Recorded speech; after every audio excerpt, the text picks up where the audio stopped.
Hello, everyone, and welcome to the 2025 Americas Summit Grand Finals.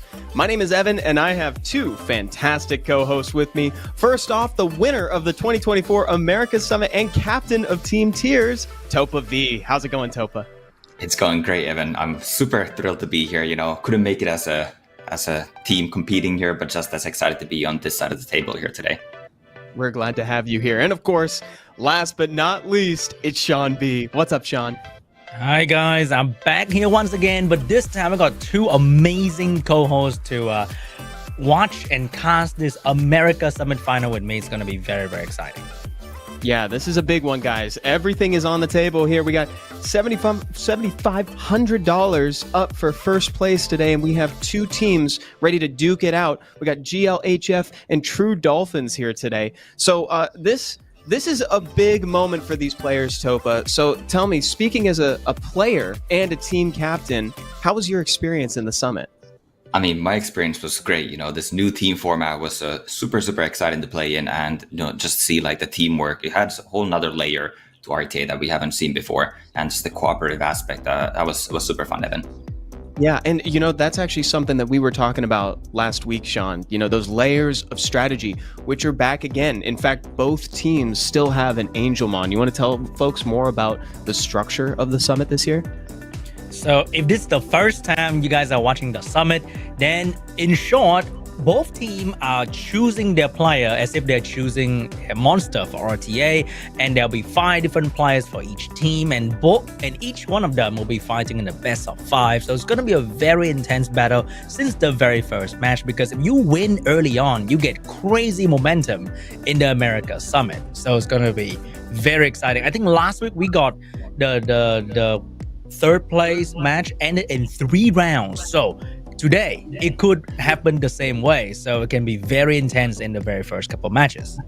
Yeah, that's true. For folks at home, you're not going to want to blink through those opening matches, because just like last week, there is the potential for, like Sean mentioned, a 3-match tournament here. We have a full potential of 5, but if the first 3 are a 3-0, then that means that mathematically speaking, there aren't enough points available to get a majority after that. We'll go in more detail as we make it to the pick band phase of the bracket.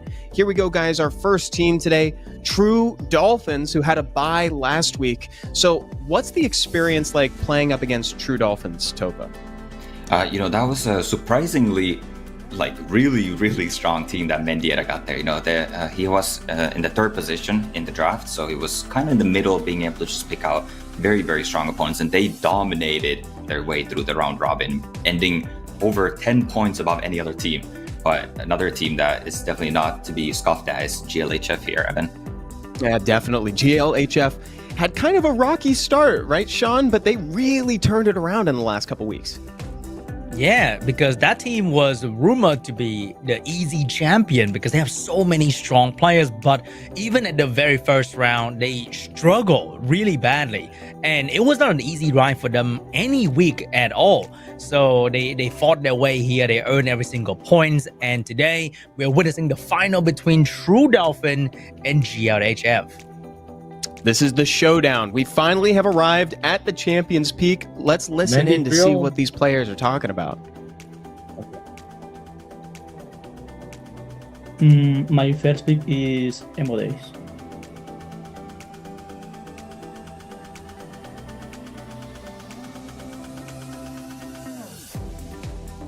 Wow. So tell me something, Topa. So during those moments where you're talking in between pick band phases, in between the bracket, what are those last minute decisions being made?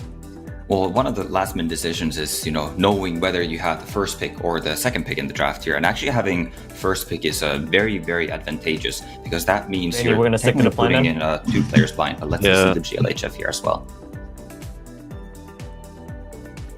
1 second. Yeah, you could go ahead with the 1 plan. second.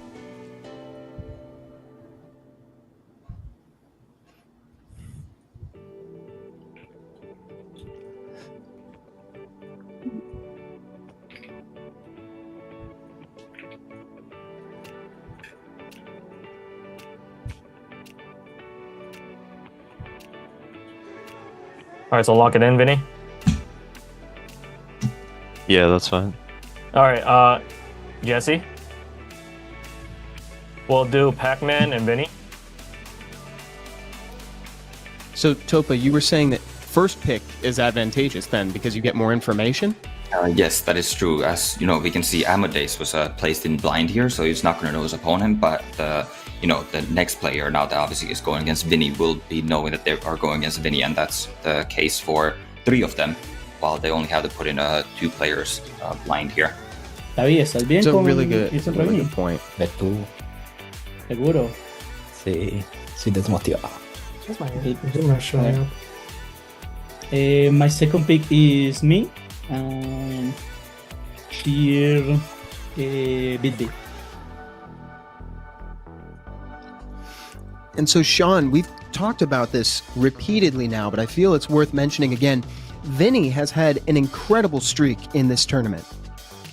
Yeah, Vinny is probably one of the strongest and also the most consistent in performance in this entire tournament, and it's going to be quite a challenge for Mendieta to face this final boss here in the final round. Need a minute. And Topa, to you, so in terms of those opening 3 matches, we can answer this after we get out of the call here, but I want to hear the thought process behind those first 3. Do you intentionally put your strongest players in there to try to get those quick matches out of the way? Well, historically, we've seen Truewell place, Vinny, Bedownian himself in like the first 3 matches, and last week, that was enough to already take down our entire team. But we saw Mendieta opening with, his last pick of Amadeus here. So Truewell also arguably putting, they're all very strong players, but arguably putting his weakest player in Pac-Man John against that. So that is the last pick for both teams there. But now, in the middle there, Big V against Ledgerdo, that is definitely a match to watch out for. That is absolutely. There have been a few matchups lately in the last few weeks that seem like SWC matchups, and that's exactly what we're getting today. Let's listen in as they keep making these decisions. My 4th pick is Davey. 5 pick is Sets. All right, all-star lineup.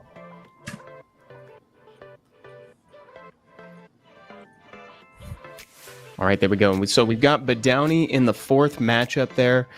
So one more question, Topa, for you. What's working with the Angel Mons like? I mean, the Angel Mons, there's a lot of mind games there, right? Like, first of all, I mean, obviously, this is the last matchup, no matter what. So I assume both teams are going to be looking for that little bit of an edge that they can get in using that Angel Mon here. So there's going to be a lot of mind games and strategy here. Do you like your matchup? Maybe you actually put in a bad matchup to begin with, to like trick your opponent into thinking that, wow, they really want that to play against them. But then, using your Angel Mon to swap that out. There's a lot of strategy there. Definitely. So, Sean, both of these teams have 1 Angelmon remaining. So we are probably going to see both being used. If you had to predict where anyone would go and what matchup would get swapped, what would you say that'd be? I think it has to be... Who knows? Because I think the first 2 opponents from blue team is not exactly like super strong, right? So I don't believe they're going out with like 2 of their not as strong players, and then when they lose the first 2 matches, then they're doomed. So probably going to be some Angemon action happening right there. You think, Topa? Yeah, more than likely. I wouldn't be surprised if they did like what Topa foreshadowed. I wouldn't be surprised if like they maybe set up a couple inopportune matchups just so that way they could try to surprise each other in the Angelmon phase. And that's exactly what they're checking in the back end right now, guys. We're seeing if anybody wants to use it. Both teams have used their final Angelmon, which honestly, Topa, feels appropriate. I mean, it's the last time to use them. You might as well do it. Yeah, I mean, there's definitely, some, even the slightest edge that he can get using that Angelmon, you definitely do want to be taking it. And I don't think the graphics are updated yet on the Angelmon, but I'm sure we'll be seeing those, choices coming here through very, very soon.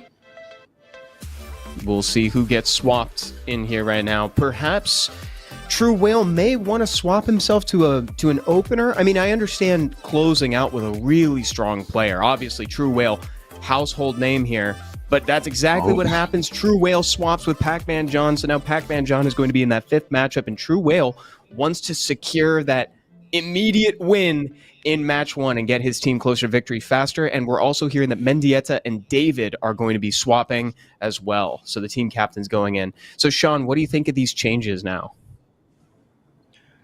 I think the first match, True Whale started in match 5, right? So he definitely want to go up there and secure the win pretty much immediately for his team right there. And they immediately swap out Mendieta to match 4 and put out David, which arguably is also one of the strongest player on the red team as well. So definitely gonna have a fun match to start with, because I can't wait to see what Amo is gonna bring to against True Whale. It's gonna be a fun discussion right there.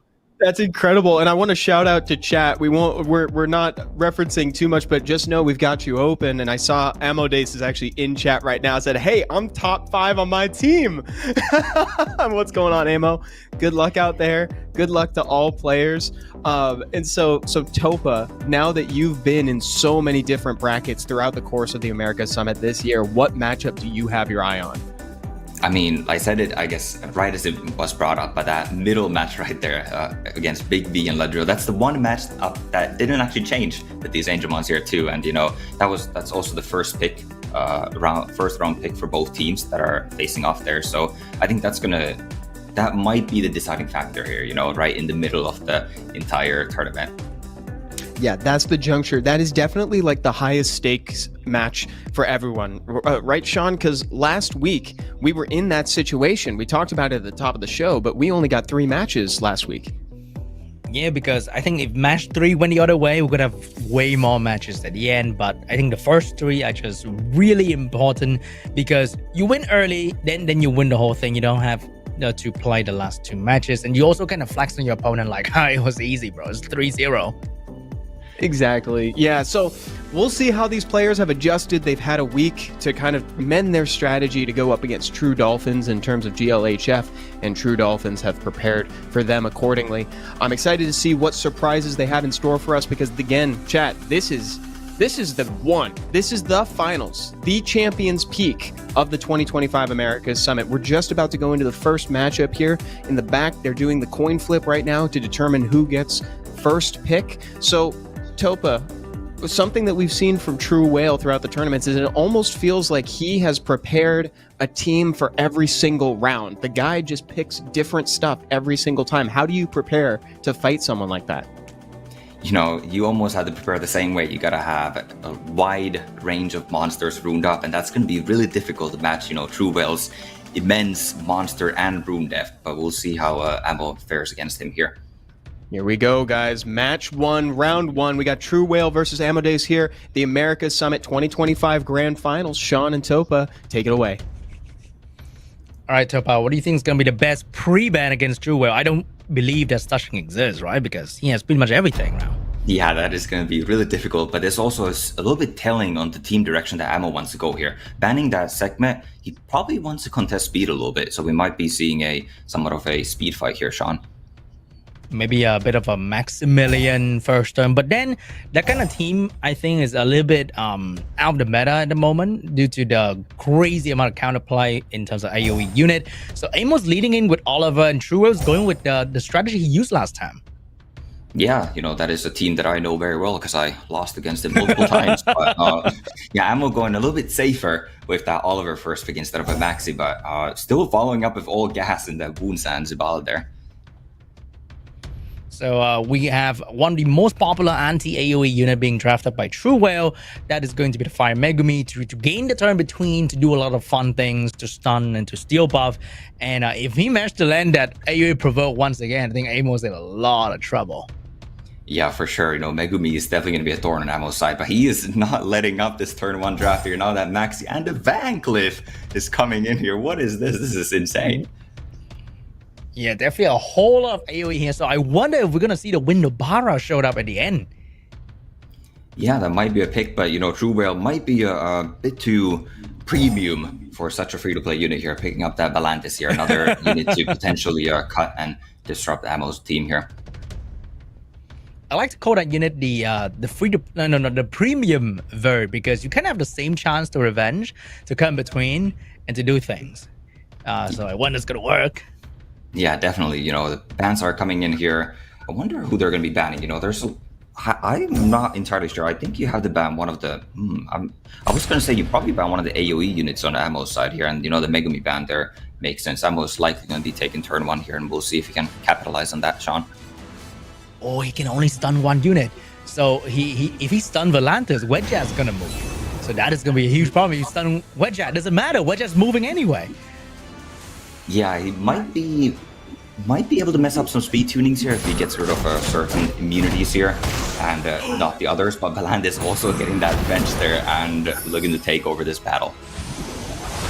I think that was a very good play here, because a lot of casual players were just trying to stun Volantis or Wedgeat, but the true stun was reserved for the follow-up unit, the Wind Gojo. So if things really go wrong and True still move, nothing will happen. But oh my god, the Volantis action is crazy. Amos being AoE control as an AoE control team. Yeah, you mentioned that, going for the Wind Gojo is the right play there, and I do agree with that. That 2-turn provoke and the invincibility, so you can't even do any return damage, is going to be detrimental. But then that Volantis almost single-handedly taking out Amo's entire team. Yeah, and they're dying pretty slowly. And I think from last I remember that the Wind Gojo was not a viable build, because it violent proc AoE strip and AoE provoke you, so that was pretty terrifying. So, oh my god, even though Amo got a bit of control in, but the Water Gojo just wiped the floor with his team. Yeah, that is another unit that is definitely on violent there, and those procs in the Water Gojo are so impactful, getting that defense buff every time. That additional damage is just so much damage. So I've been first picking Water Gojo for my team, because I also own the Wedgeat, and he's been pretty fun because compared to other AoE strip, he's the kind of unit that survived pretty well in the late game, and a good turn with a defense buff in the late game can easily do like almost 10,000 damage AoE, and that is something that is very crazy. Yeah, unlike HP scaling, that defense scaling does not go down with the RTA timer, and getting that, always having that defense buff, it's just going to be so much damage that's going to be pumping out here. But going into round 2 here now, Amo is actually pre-banning the Oliver that he used in the last game. I think True Whale is either Water Twin Angel first pick or pre-ban. So I think Amo could have pre-banned the Water Twin Angel, because I'm pretty sure he's going to go for that. But opting to go for that Water Gojo, really liking that unit, even though there's not going to be an Oliver. We know that Water Gojo not being able to have its attack bar reduced is a very, very good unit against the Oliver. Wow, True Whale is going back in with the same draft, but adding the segment this time around to potentially counter the turn 1 unit from Amo. So with Dao Zibala, I feel like the team kind of get broken down, because what are the other high base speed beside Triton? And nobody want to play with Triton, right? Yeah, especially wanting to see those 2 fire units coming out there from True Whale's side. But yeah, I'm pretty surprised to see that Amo is still, just following up with this all speed draft here. Now maybe slowing it down a lot, actually. Oh, Amo's going with very bruiser heavy second draft here, but we have the newest face in the Oblivion Town, which is Irene, who can ignore all of that and just eat up the horse. And he's also going in with another bruiser unit, which is hard counter by the horse though. I wonder why. Yeah, taking the Zeratul there is is a very no Zeratul. Yeah, you mentioned that. I was thinking the exact same thing. That light unicorn does kind of directly counter the Zeratul, but even then, Zeratul is a very, very strong unit. And but yeah, True Whale slowing down to a Meramos pick here now. So True Draft is like the soft representation of the current meta with Water Gojo, Fire Megumi, Irene being very popular right now in RTA due to their crazy utility that breaks down these wombo combo coming up from Amo because of their ability. And we have the Wind Robo being drafted last. But is that Wind Robo going to do a lot of impact? I wonder, because without Maxi, I think Amo is lacking a lot of damage here. Yeah, there might not be enough damage there without the Maxi, but then again, do you want to ban the Maxi? I feel like Amo has to ban... Oh, never mind. I was going to say, I feel like he has to ban that Megumi here. And then, banning that Robo might actually be fine. But, Amo actually does ban out the Baramos, knowing that his Maxi is making through, and now might do a number on Truewell's team. Oh my god, the rune quality. Wow. Oh, never mind. Just kidding. Just kidding. Yeah, round two. That is some incredible speed coming out of Truewell. Being able to outspeed Boonsa, who has, I believe, 4 height. What is going on here? Nothing is landing for Truewell. Wow. Classic. I think Truewell is picking 3 single target strip, and each one of them comes with something. And 2 fail. We got 1 last one coming out, but now Truewell is not doing so well. Yeah, he certainly is not, but he is also not out of this. That Maxi did do quite a bit of damage here, but the Irene is still having that immunity, not going to be taking damage, and that Megumi is gaining a lot of attack bar here. Yeah, he gotta seal something here, and the Gojo didn't start doing damage, but the defense break is gonna nerf that damage quite a fair bit as well. Yeah, the defense break is there, and I believe the defense buff gets applied after the damage does. So actually opting to just use skill 1, getting that defense buff first, and then getting the violent proc. Wow, this is such a getting the value right there. Yeah. So, but the problem is he doesn't have the damage to really finish the job here, because his plan was to cut in between Amo's team and disrupt his flow, but then all it's cut in was resisted, unfortunately. So we are going into the next game very soon here, because I don't see a way out for Truewell at all. Yeah, definitely not. Those Max getting that violent proc there too, getting the buff block, so Irene skill 2 actually doing nothing there. And the crucial moment there was too that the segment actually went down before she was able to get her skill 2 out there. That skill 2 of all those debuffs, the additional damage, and most notably, the defense break could have given Truewell just enough damage to maybe still bring that back. But now, going to round 3, will Truewell go with the same draft once again? Truewell pre-banning Maximilian, taking out the core unit of Amo's team. Meanwhile, Amo's going to take out a segment, even though segment didn't really do anything in the previous round. Yeah, segment still, if she lands, that match would have been completely different if that segment landed. But Truewell now respecting that Max, just does not want that huge volatile damage that Maxi brings to the field here. But man, that is what I really hate about these kind of units like Segment, Irene, Megumi, is that if they land, they're so good, but because they don't half the time, then it is really a big problem with this unit. It makes the emotion that you experience during the game can go back and forth quite heavily. Yeah, there's such all or nothing, right? I mean, Segment has that little bit, at least if she misses, she still has that skill available next turn, but a lot of the time, that next turn won't matter. You miss that turn 1, you're just done. And we saw that happen in the last game. But now we're seeing a little bit of a similar, or a lot similar of a draft as the game 1, but now pivoting a little bit here on the final picks. Having truer experience must be crazy, because you literally have almost every LD5 for all the different kind of situation, and in the moment you just realize that maybe Tian Lang is not as good as Verd, and switch out the Tian Lang for the Verd right there, because hey, 45% is really solid for the revenge chance. What? Yeah, what a world we live in. The Verd makes an appearance over the Tian Lang and all the other LDs that we know that Truewell has. Really running down the timer on the ban here, banning out that Sibala now, having that Bird out, doesn't want it to get frozen. So even the man of such caliber, Truewell, can also rely on Verge sometimes to counter the Wusa right here. So here we go. Oh, never mind. Did not use that yet, because he know that his Zima is moving first to go for the strip. and missed the silence on the Gojo. So he's in big trouble now. Yeah, missing that Ziba, not doing a whole lot. Missing the silence on the Megumi as well as the Wind Gojo. And now True Will getting that provoke off. Ammo's team is going to be provoked here with the Vertihal engine on True Will's side as well. I don't know if he gets out of this provoke ever.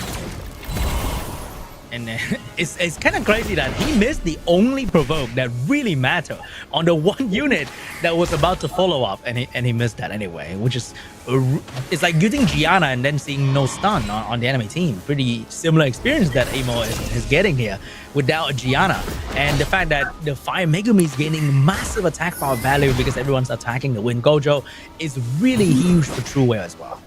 Yeah, the synergy is great here. Now, we see that defense buff damage coming out of that Water Gojo. Was that 3,000 or 4,000 a hit? That is insane damage. Yeah, the damage is pretty crazy. The high your artifact and your rune goes. So I'm doing like 2.5k, almost 3k, and I'm feeling it. Like it's doing a very good job. And True is doing 3,000 to 4,000 per hit.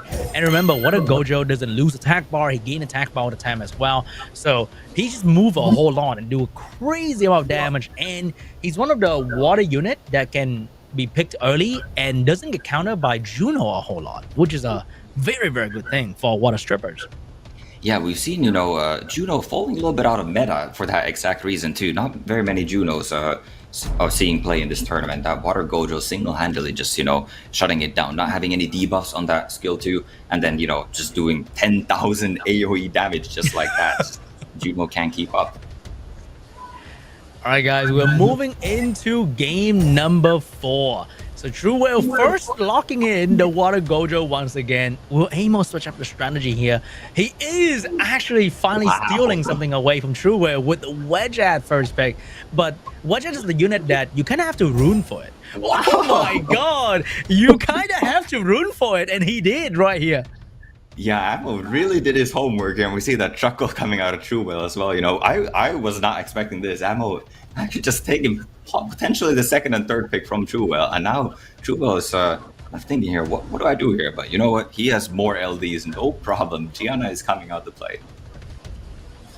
It feels like Amo a final trump card here, that because he didn't do that in the first 3 matches where he could steal unit, but his back is behind against the wall right now. So he gotta whip out, I'm gonna steal your unit this time around, but True Will have more unit for you to steal from. He's locking in the Ciara, he got his segment as well. So his first 3 unit provide strip, control, damage, pretty much everything you need under the sun. And Amo is gonna go with the Jackson to counter the Gojo strip into attack bar. One of the, how would I say, most underperforming LD5 in the entire game. Yeah, Jackson on paper, it seems really good on paper, getting that attack bar every time your opponent reduces your attack bar or multiplying the attack bar effect that you gain anyways. But like in practice, it just always seems to somewhat fall short. But another interesting interaction is we saw how insanely fast True Will's segment was. And segment did get that recent buff where she actually reduced attack bar on the skill 3. So segment goes first, reduces attack bar. Jackson passive actually might kick in and make Ammo's team cut. So it is one of those rare moments where Jackson is the perfect unit for Amo's team. It boosts the attack bar of the Wedget and it nerfs all the attack bar stuff that True Will is doing and gave attack bar to the team as well, because True Will has those mini attack bar pushback moment in his Ciara, Sekhmet, Gojo, Tianlang. But the Jackson is gonna stay and the Aya is gonna stay. True Will having no healing. If he accidentally miss bomb on the Aya and not kill it, it's gonna be bad. Yeah, I was surprised to see that Aya is getting let through here. I thought for sure not having any heals and Segment missing again. Oh no. The good classic Segment moment here, guys. We have all been here before.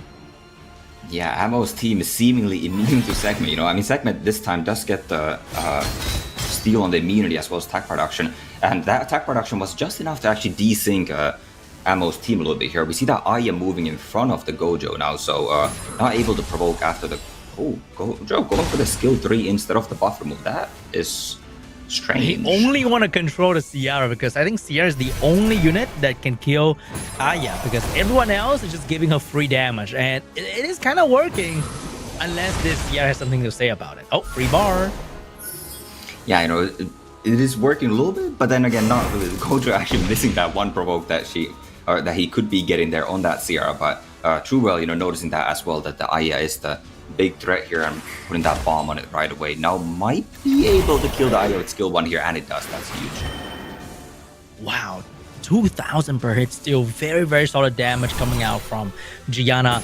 But I is one of those units that makes every game so intense, because even though you feel like you're winning, you're so close to dying. It feels very scary. If one thing go wrong, then Amo could have won the ground right here. But True Whale destroyed the biggest counter to AoE debuff with an AoE debuff team and completely take round 1 for himself, for his team as well. It's a strong start for GLHF there. That is exactly what they need in the beginning. GLHF really needed that first match, and True Whale's the one to secure it. Great job on Amo to take that 1 round away from him, though, Sean. Yeah, not too bad. And I'm glad to see that True Whale's also having a lot of fun with the draft, because he did not go like full tryhard sweat mode and change his draft. He was enjoying himself with the Gojo, and he's going to do that in the final as well, which is amazing to see. That's really cool that it's like, it's been tried and tested. He's enjoying it. He's having fun. What do you think of that comp there, Topa? Like, what did you think playing up against it last week? Yeah, I mean, it felt really, really challenging. Amo did better than I did last week, and that is something that I do also want to highlight here, is that, even though you lose, getting that 1 point is huge, because at the end of the day, we are playing 4 points. That is what is going to be deciding the winner here today. It doesn't matter if you, win 3 games or 3 sets against your opponents too, but if the opponent gets more points, they're still going to be winning. So that 1 point is monumental here. Yeah, well said. It's like getting that 1 point can sometimes offer your team the protection they need in the tournament to follow. We missed it just a second ago, but I remember there was a point in round 2 where True Whale stunned the Oliver on Amadeus' side, and oh my god, his reaction was priceless. I think that's one of my favorite parts of having the live cam, is seeing the impact of that. I think he reeled in such a way that I would have done so too. If True Whale stunned me like that when I needed an Oliver, I would have been so disappointed. So the first match is behind us, and looking ahead, we got David versus Vinny coming up next, Sean. So what are you expecting from this game? Oh, this is going to be a tough one here for both players, but I think Vinny has been performing very, very consistently throughout the entire America Summit, and I believe he's going to bring the same performance today as well, where it mattered the most. So it's going to be a very tough fight for his opponent, and unlike True Whale, he doesn't run like a crazy specific team like last time, so it's going to be a bit harder to draft against him as well. Yeah, speaking of which, Topa, in doing homework for fighting up against these players, what did you guys prepare for specifically David and Vinny? David on the ladder, he's very, very high ranked on the ladder, as we see by that best ranking there, 17th. But he's also somewhat reliant on a few LDs, just like Tian Lang, Laura, that like Gojo, that actually both of them share, and Vinny opting to pre-ban it in this game here as well. Nice, well said. Here we go, everybody. David versus Vinny, match number 2 at the finals for the America Summit in 2025. Sean and Topa, take it away again. All right, we're starting off with the same Oliver draft once again. Oliver being one of the most popular unit for RT at the moment after many, many bans. It's not even like he's avoiding the nerf in the balance patch. He's been nerfed like twice or 3 times now. Still one of the most popular RT unit in the game. And over there, we have the anti-attack by control. We have a fire unit getting picked up by Vinny as well, because fire is arguably a decent choice against Oliver. Yeah, you said it. Oliver, even though numerous nerfs still just persist at the top of the RTA meta here. But in response to that, we have that Water Gojo that did so much work for True Whale as well. And it is such a good monster into that Oliver here as well. But David, going to his Laura here as well as a Miles to try to get that true damage in here. Yeah, we're kind of seeing a resurgence of Oliver, Miles, Rakuni a little bit in the meta, because Miles getting stronger, Oliver still really, really good. And with the meta being low damage, a lot of single target control, I think the Rakuni is coming back a lot and being very useful for the casual RTA player audience as well. Definitely, and Vinny responding to that Miles, with a heavy wind damage dealer in CR here, as well as picking up a speed lead of his own to try and contest the speed a little bit here. But David is going. David wants that first turn. He's going for that first turn, picking up a Tetsuya also for that 28 speed lead and a super high base speed Water Monkey. So I think David's probably going to go turn 1 here. And the ban probably going to be on the Juno. And after he get that turn 1, if he locks in the control, I think David might take this match home unless Vinny has some surprise violent proc for us. Yeah, Vinny, recognizing that turn 1 is a lost cause and just opting for a little bit of turn 2 play in that Juno there. Interesting. It's a little bit interesting of a Juno pick. The two main damage dealers on David's side are actually water, but still, Juno having that second skill buff remover against Laura is definitely something that David can't overlook. Oh, he let that Juno stay. He's very confident in his mouse actually controlling these 3 fire unit here, which could be the case with the Laura nerf. Maybe Vinny is gonna have a good chance, maybe. Yeah, but this David banning out the CR here too puts his Oliver in a very, very awkward spot here. There are 3 fire units and a water unit that cannot be attack power manipulated. So like Oliver, I mean, we'll see if it is Elemental King here, but it's probably not going to get nearly as much value as he was initially hoping for it to get. Oh, didn't get the attack bar, did not get a stun on the Gojo. I was hoping maybe for the control onto the Juno, but oh my god, wow. This water Gojo completely stole everything from the side of Vinny. So Juno actually has nothing to strip, which is kind of awkward, but she's going straight for the Fire Megumi. Yeah, that's I think I personally would have liked to see Vinny hold that Water Gojo skill to get that defense buff for it, as well as allowing the Juno to convert all of those buffs into dots there, because David doesn't have a healer on his side. So, like, any damage that you do there will be permanent. And here comes the AoE defense break, but I think the presence of having a mouse still really strong, because even though Vinny is doing a decent job right there, but his speed at taking down a Fire Megumi is not exactly amazing, and his segment is going down, the Okiano is being constantly controlled, so it's not looking exactly amazing for Vinny at the moment. Yeah, this could still go either way though. Like, that Juno is still going to be difficult for David to deal with, but something that Vinny is doing here is going after the Tetsuya first, which is arguably the one unit that's going to be providing those debuffs for the Juno. But then if you don't go after Tetsuya, it's going to be gaining a lot of attack bar and controlling the rest of your team. So Vinny is in a very awkward position here. Almost took down the Tetsuya right there, but he's still here. Oh, defense break coming out from the Okianos. They're back on the Tetsuya, and the violent proc to match it. Very good damage, especially the most important stun on the mouse. And Juno's going back with another stun. It might be over for David, Topa. Yeah, ultimately, Vinny's artifact quality and, that lucky violent proc there is coming through here. That additional damage from all of his units. David not having a healer and basically just getting pseudo-ish cleaved by all that additional damage coming out from Water Gojo skill 2 and Okiano skill 3 here. Unfortunately, Oliver and Laura will have a very bad time against the Juno, and not to mention the Water Gojo staying alive the entire game and just absolutely shutting down the enemy team with AoE damage. And once again, the anti-attack pushback and being the only water unit on the field against Oliver was a very fortunate moment for Vinny to have right there. Yeah, that ban may have been a bit questionable from David's side. I guess he really didn't want Vinny to have that speed lead, but then Vinny, he did have a segment there for a little bit of speed threat, but both of the speed leads from David's side were actually, higher in magnitude than Sierra's. So I feel like he could have let that Sierra through and ban out maybe that Water Gojo or Okianos or even the Juno. Low-key, I think the pre-ban is like half of David's core team right there, right?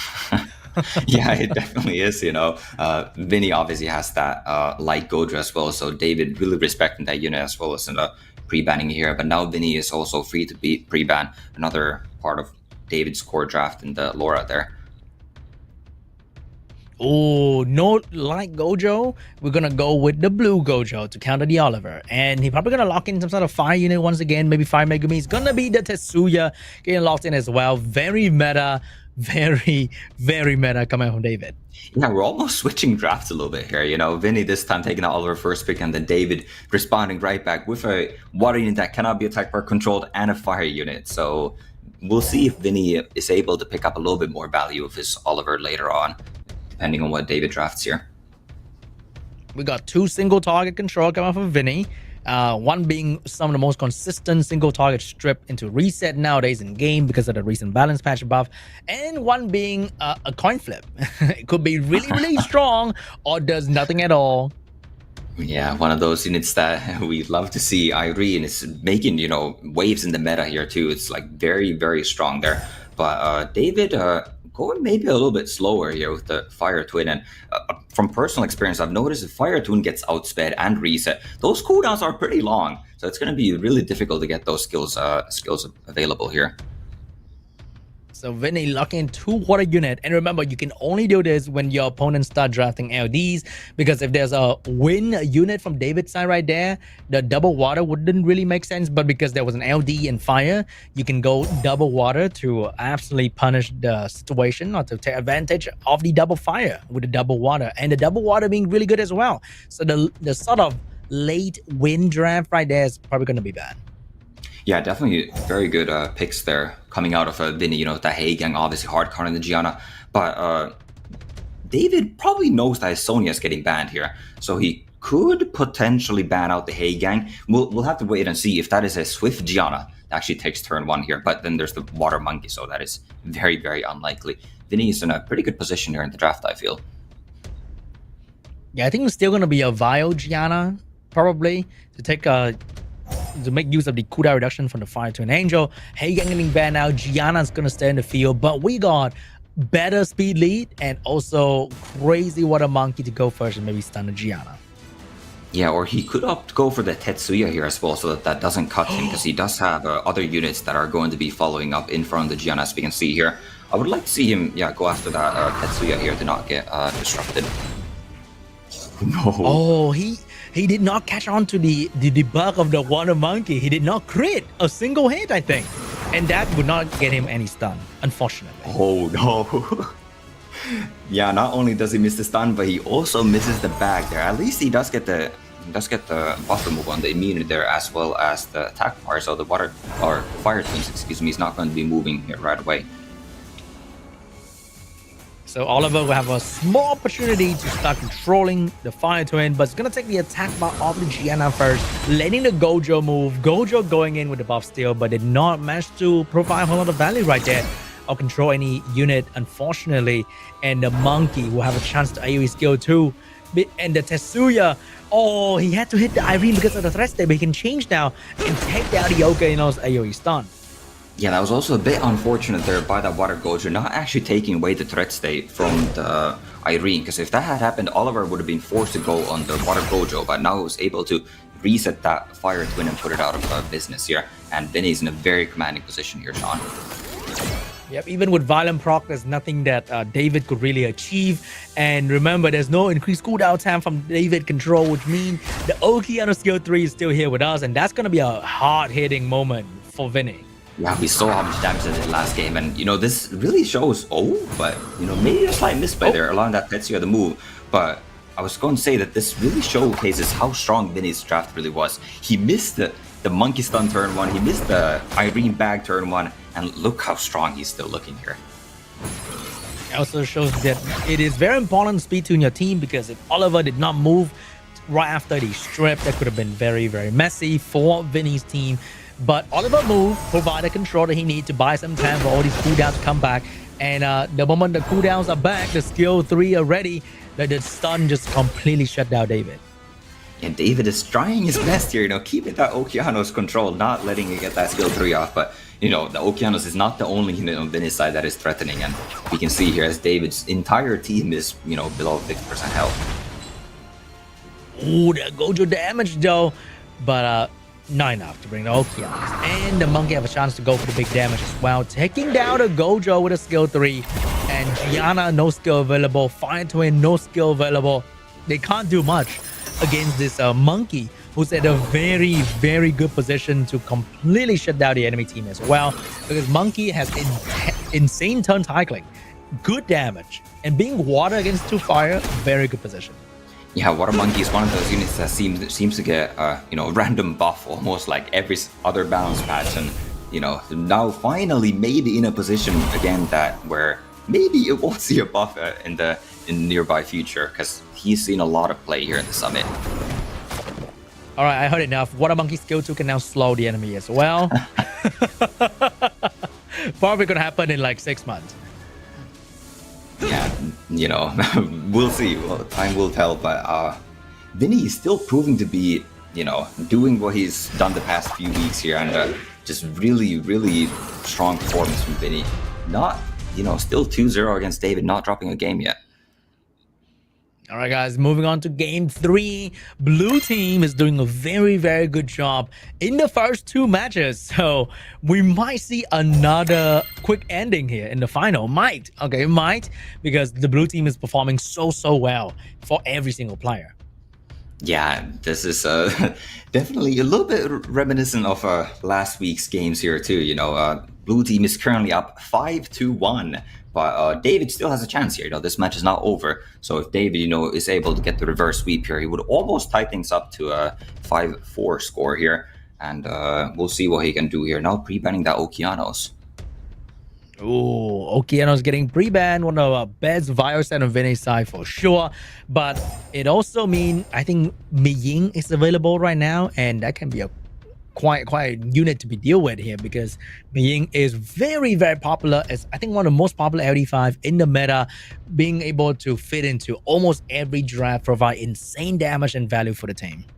Yeah, Miying is very strong, but we didn't see Miying in the last draft or last game where it was available. And also David kind of knows that his light Gojo is getting banned, and meaning that he's going to be getting Oliver available, which Oliver is a pretty strong counter against Miying. We mentioned the first game that there wasn't really a target for the Oliver, and we'll see if that happens here again. But if that Miying is picked up, Oliver can definitely look to just cycle a lot of turns and resets off of that Miying. Okay, so this is the position where Vinny would have drafted Okeanos, but without Okeanos, what is going to be Vinny AoE control unit? Oh, never mind. It's going to go for that little Nem Trap tricky moment right there for David with the Fire Cassandra, because she could cut in between. She ignored the defense buff, going straight for the damage onto the Oliver. Yeah, I would like to see David maybe pick up a Irene here. I don't know if you've seen David use Irene before, but Irene would be super nice to just back that Federica right off the field. And but he goes for a double water instead, which is also, pretty solid into a Federica here. Yep, and his water unit are very tanky as well. And Vinny, seeing the double water, immediately lock in the wind unit to force the ban on Leo, because Leo is definitely going to be destroying the mouse damage, ignoring all that slow debuff, being a very, very solid last pick here. But decide to go for the Ethna with only 1 speed lead though. I wonder if that's a good play. Yeah, I think I would have preferred the Leo. I think Leo for sure gets banned since there's a Miles on the field as well. But Efna, as you mentioned, there's only 1 spiel in the CR. And, if CR gets banned out, David is definitely going to be going first. And Efna is a lot, typically a lot squishier of a unit than Leo as well. So that Efna might not be long for this world. All right, guys, here we go. Let's see what's going to be the ban here. Is it going to be the Ciara ban? It is going to be the Ciara ban. It's going to be the She-Hulk ban right there. So David has the best speed lead situation. We just don't know whether the Laura can actually get turn 1, but we know for sure that Water Sky Surfer is surfing turn 1 for sure. For sure. And something that we'll have to keep an eye out on here as well is potentially that Laura damage. Is it going to be enough to trigger the Federica here? We also noticed that Vinny went for an HP lead, so that Federica might be a bit too bulky now for the Laura to push it up. But actually going for the ball. Oh my goodness, Sean. It is one of those, the enemy Via unit outsped my Swift, haha. And it did trigger the Federica, but the Federica could not finish off the Oliver. Gotta use the Ethna turn to finish off the Oliver right here. But Vinny has no healer, which means all these damage are staying permanently. And I feel like the Ethna is about to go down very, very soon here, unless this Water Gojo has something to say about it. Yeah, there's no healer on the side of Vinny, and Efna is very low, and Federica not getting the kill there either, so not getting the lower cooldown. And, that Federica just going to be getting one S1 there off, but Water Gojo might have it enough to take this 3-0 for Vinny. That stun. No, he did not get the stun right there, Topa. And Ethna's gonna go down. Federica's gonna follow her very, very soon as well. But remember, never mind. Just kidding. Just kidding. Yeah, what are we remembering? We're remembering that Laura has that huge skill one. I remember Laura was gonna do that. But yeah, this is still very close. Could go either way. Miles does have a lot of damage, and Gojo is typically built on a lot more defense rather than HP, so that Gojo might go down fast here. But if Gojo can get a couple stuns here off, get that control going, Vinny might still have that slight chance here. So it's gonna all rely on the Gojo skill one if he wants to win the game, because he's gonna stun the enemy. But before that, he's getting a lot of damage in coming out from the Chandra, from the mouse.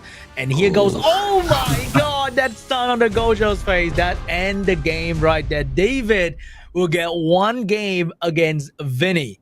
But it doesn't mean David has come back fully just yet, because Vinny's still got another chance to beat him early on right here. Yeah, that 1 point is important. That might, again, make the difference. But, furthermore, he has another opportunity here to gain more points for his team that they desperately need, still being quite a few points behind here. But once again, here's the moment where he can pre-ban Laura, which I felt was the hard carry for David in the previous round. Yeah, I wonder if Light Gojo is the ban. David actually deviates from that now. Letting Vinny get that Light Gojo, that then opens up maybe some opportunities for David to get that to get the Oliver once again. And maybe, Oliver Water Gojo to take away the counter as well. I like how the pre-ban kind of evolved a little bit from David. We went from pre-banning the LD5 that are just generally strong to pre-banning the key strategy of what Vinny's doing. Oh, Vinny's gonna pick up the Light Gojo here since not pre-banned this time around. Yeah, that's always super interesting to see these matches. You tend to go with those safe LD pre-bans first, and then once you especially these best of fives, you see quite a few matches that your opponent does, and then you can adapt a little bit. Maybe realize that Vinny is obviously not relying on his LDs, and can utilize those fire units and fire reset units, Okeanos and Segment very well. That now David is choosing the pre-ban. All right, we got the Oliver mouse. First pick come out from David. Very, very classic right here. But without Laura, I wonder what's going to be the mid pick here to really provide the value for the Oliver and the mouse. Is he going to go for more single target control? Or is he going to go for some AoE plus a healer? Yeah, I really expected David to take away the Water Gojo from Vinny. We've seen how much, Vinny has prioritized that Water Gojo. But, the Miles, we also saw last game how much work it put in against that Water Gojo. But now David's, it's a little bit of a predicament here. Let's go for that Gianna and the Hey Gang, taking the counter away. So, on paper, the Gojos are kind of soft counter Hey Gang with a strip and attack with pushback, but being very inconsistent at doing both at the same time. Hey Gang is still a very solid counter into the strip of the Gojo. And we have the anti-Gianna coming out from Vinny with the Miying, and we might see another one coming out in the last pick as well. And the ban is probably going to be on the Oliver. Yeah, I definitely like that from Vinny's side here, banning that Oliver. But David does have last pick. I'm not sure what David can really pick here. That would be so threatening to Vinny, but that Sonya might just be it. Could be. But then, if Sonya doesn't get turn one, it could be troublesome as well, because she won't be that much faster than Ethna, and she can't really... Or she may one-shot Miying, actually. But then she probably won't touch the other two unit if you ban out the both speed lead. Yeah, Vinny probably is still going to be banning out the Oliver, and David with that Sonya last pick has to ban out a Vinny speed lead. And, Vinny, Ethna does have the same base speed as Sonya. They're both 119. That Ethna might be taking turn one. Yep, because building an Ethna probably a little bit easier compared to building a Sonya, because you don't have to hit that crazy attack threshold.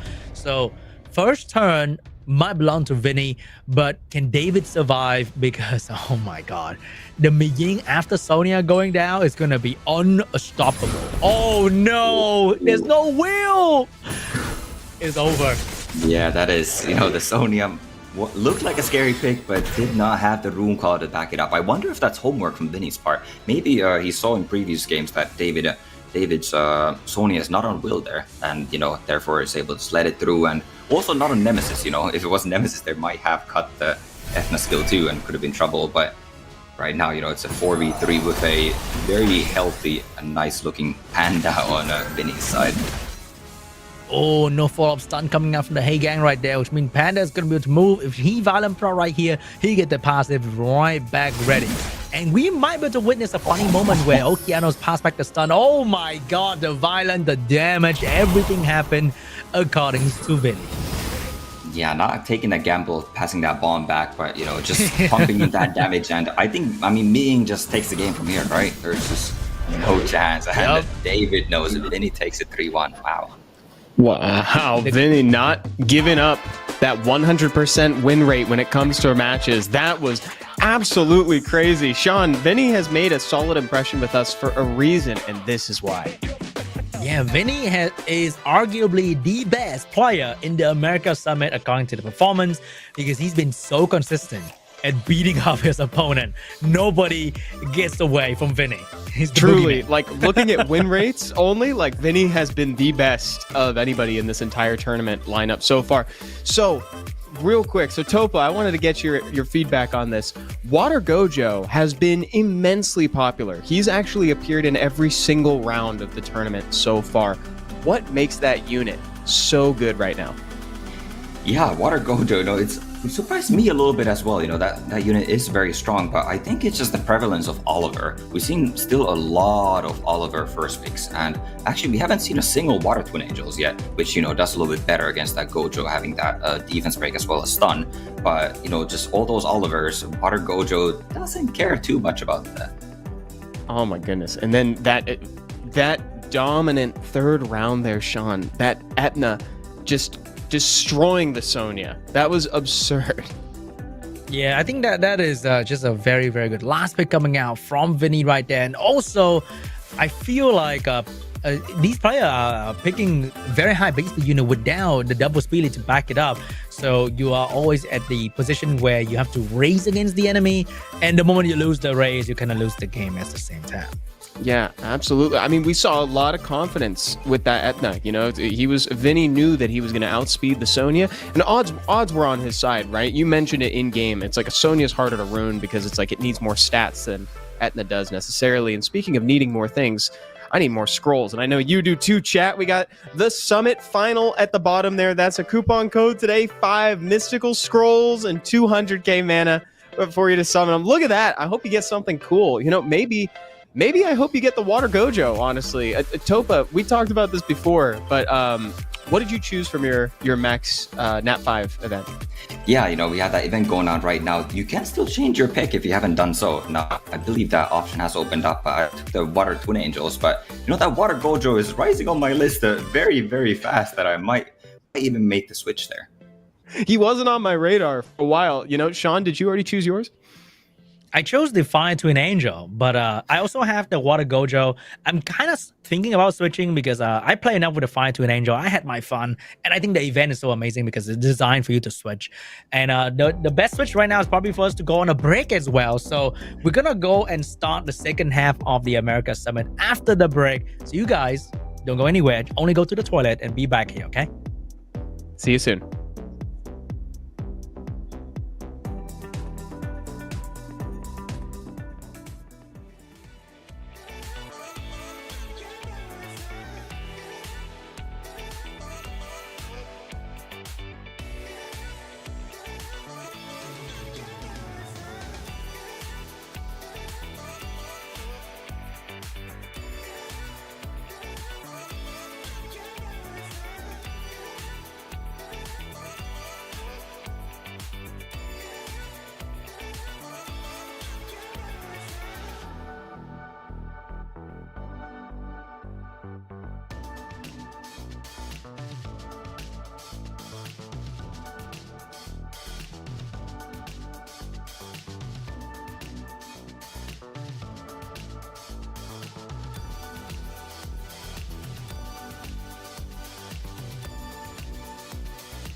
Hello, everyone, and welcome back to the 2025 America's Summit Grand Finals. My name is Evan, and I'm here again with Topa and Sean. So, Topa, how have you liked the game so far, man?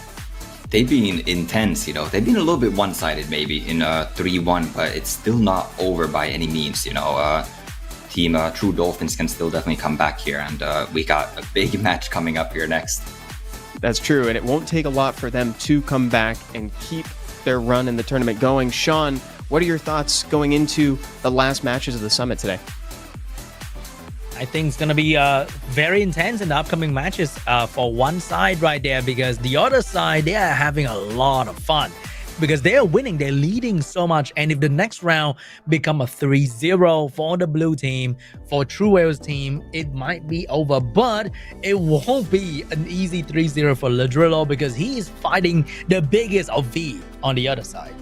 Yeah, that's a hard call to ask Ladrillo to 3-0 Big V, both America's Cup participants in SWC 2024. This is going to be one to keep your eyes on, everyone. Again, if Team GLHF is able to secure a 3-0 in this matchup, that means that they have achieved a majority, and it's not possible for True Dolphins to come back. So if they want to continue and have a shot at that $7,500, then they're going to need to get at least 1 point on the board to get that next match. So, Topa, looking here, what are your predictions going into this matchup?